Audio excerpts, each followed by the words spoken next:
If you're a new UX, UI, or product designer trying to break into the design industry and you're spending hours and hours submitting your resume, portfolio, and cover letters to dozens of companies and endless job listings, stop.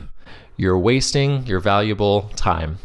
In this video, we're going to talk about how you, as a brand new designer, can use your time way more wisely to put you on a path toward positive long-term career success. So, let's get into it.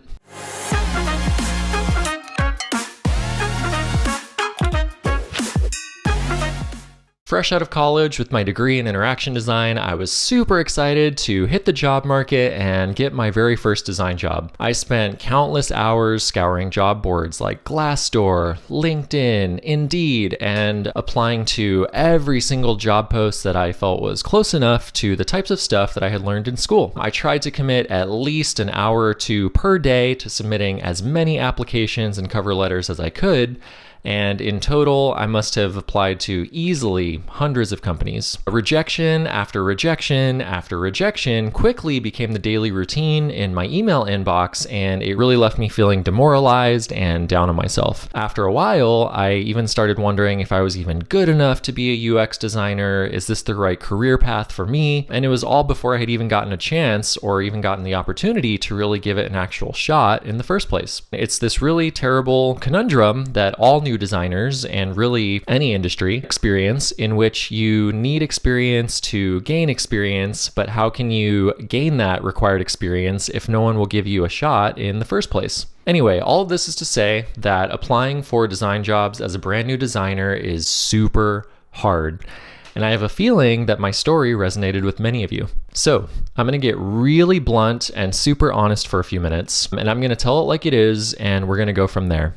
If you are just starting out and trying to get your foot in the door as a UX, UI, or product designer, you have to be realistic and understand that your chances of landing a role at a big company or even a startup by simply applying to their job posts out of the blue are incredibly low and, quite frankly, nearly non-existent. Now, before I go any further, I want to be super duper clear because I think this is an important distinction.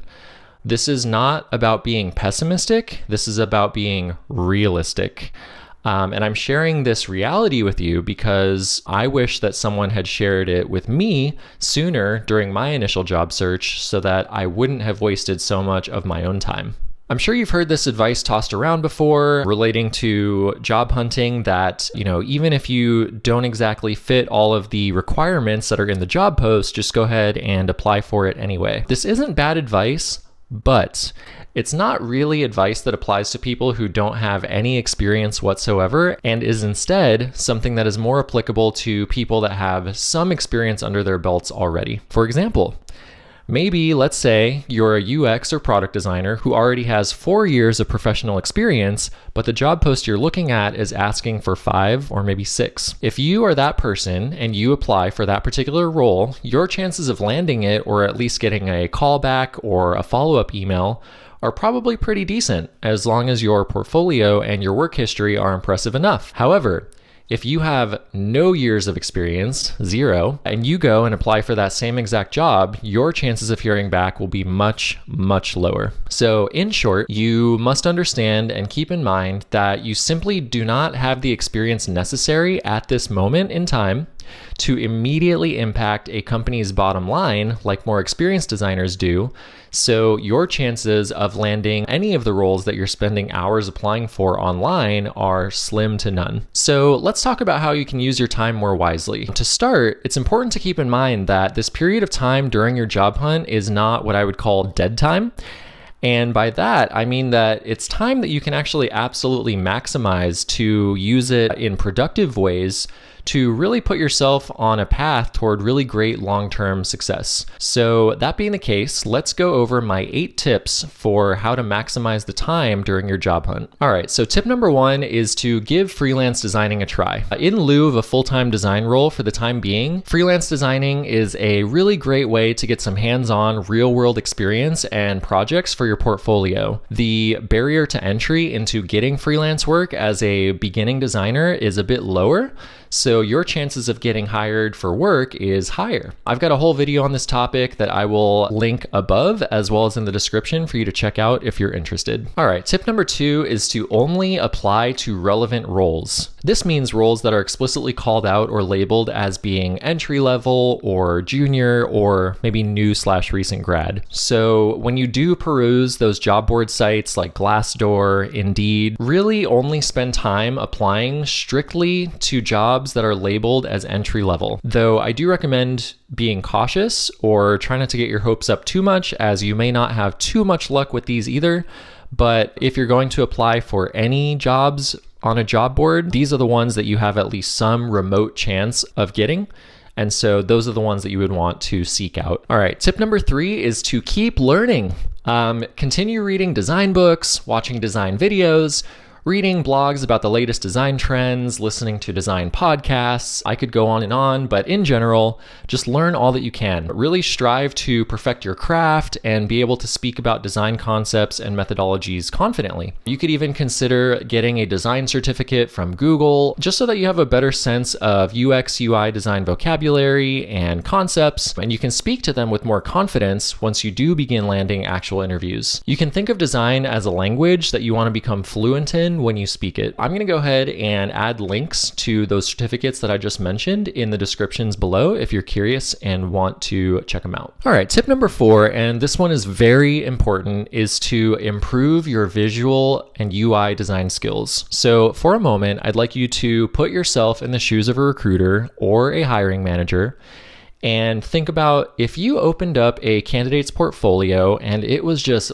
blatantly obvious that their visual design skills were not very good, would you be excited and inclined to contact them for an interview? My guess is probably not. So with that in mind, be aware that even if your design process itself is super strong, you're great at research, wireframing, iteration, so on and so forth, just keep in mind that having less than stellar visuals in your portfolio will immediately reflect poorly on you as a whole as a candidate for jobs. And my advice is that even if you aren't aiming to become a UI designer in title, the fact of the matter is that when you're first applying for jobs, your portfolio will be judged incredibly quickly by recruiters and hiring managers, as in like a matter of seconds oftentimes.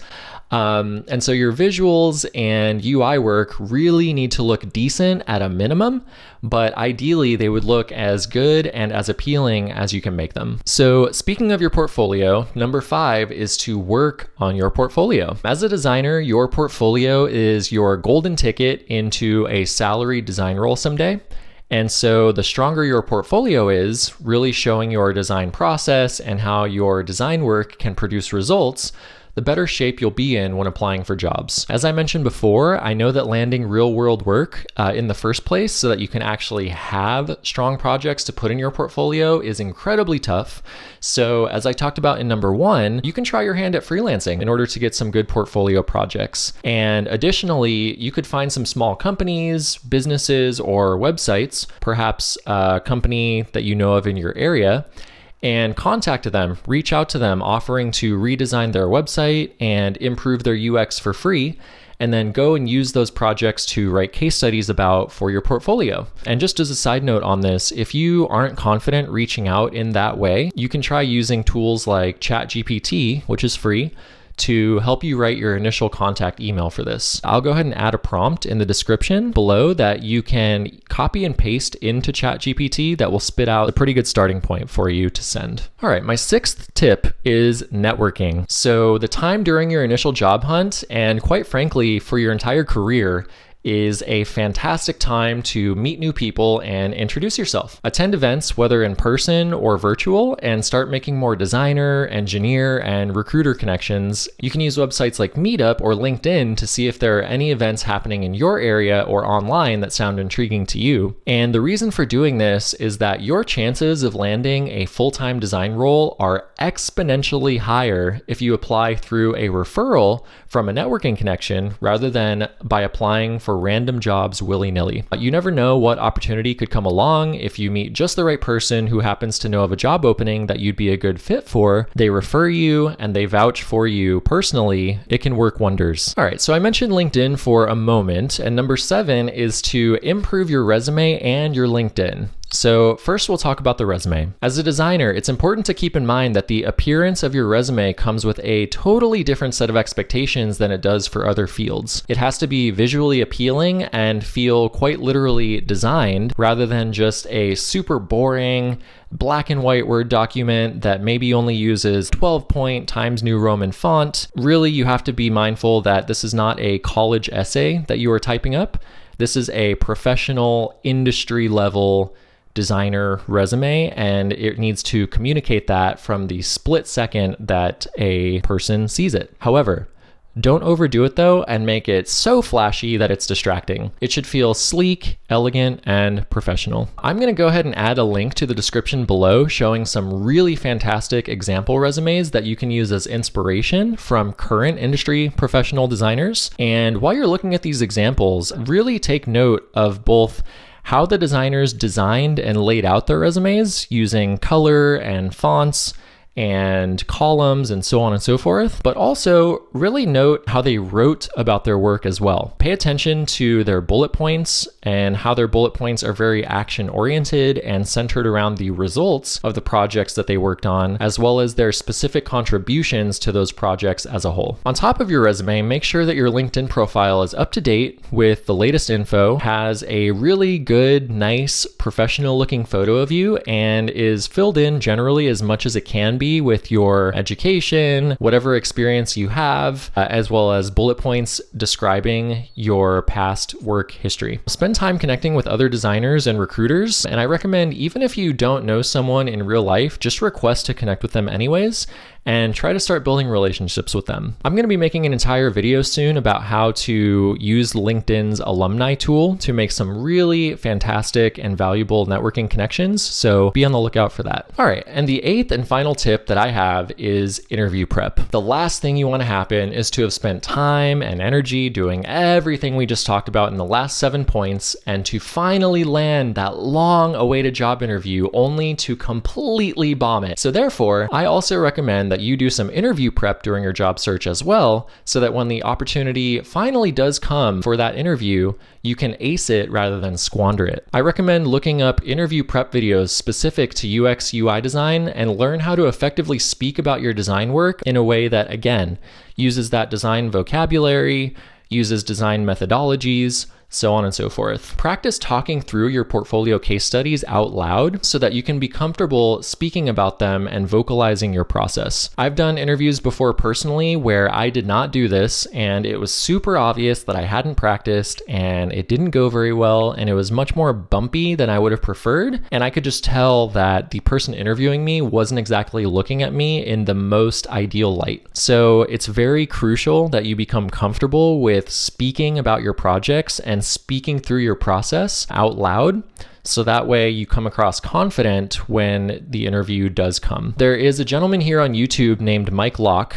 Some of you might have actually already seen some of his videos, but he's a guy here on YouTube that has some really great videos with tips on this exact subject that I'll link in the description below. Be sure to check him out and subscribe to his channel as well. I've learned a ton from Mike, and he's a super fantastic resource, so absolutely take the time, spend a few minutes and watch those. All right, so those are my 8 tips. To recap, the bottom line is there are ways into this industry for new designers. However, simply applying for random job posts out of the blue and spending countless hours doing that is not the best way to go about it. As much as it sucks and you're ready and super excited to get to work and make an impact, you have to learn to be patient and be realistic about your chances. It will take time and it will take hard work to get your foot in the door. Spending those countless hours applying for jobs that you'll be rejected from anyway is not a good use of that time, so you should avoid that and try doing the things that we just discussed instead. Trust me when I say that an opportunity to land your first full-time design role will present itself when the time is right. As long as you're making a good faith effort to put yourself in a good position for success,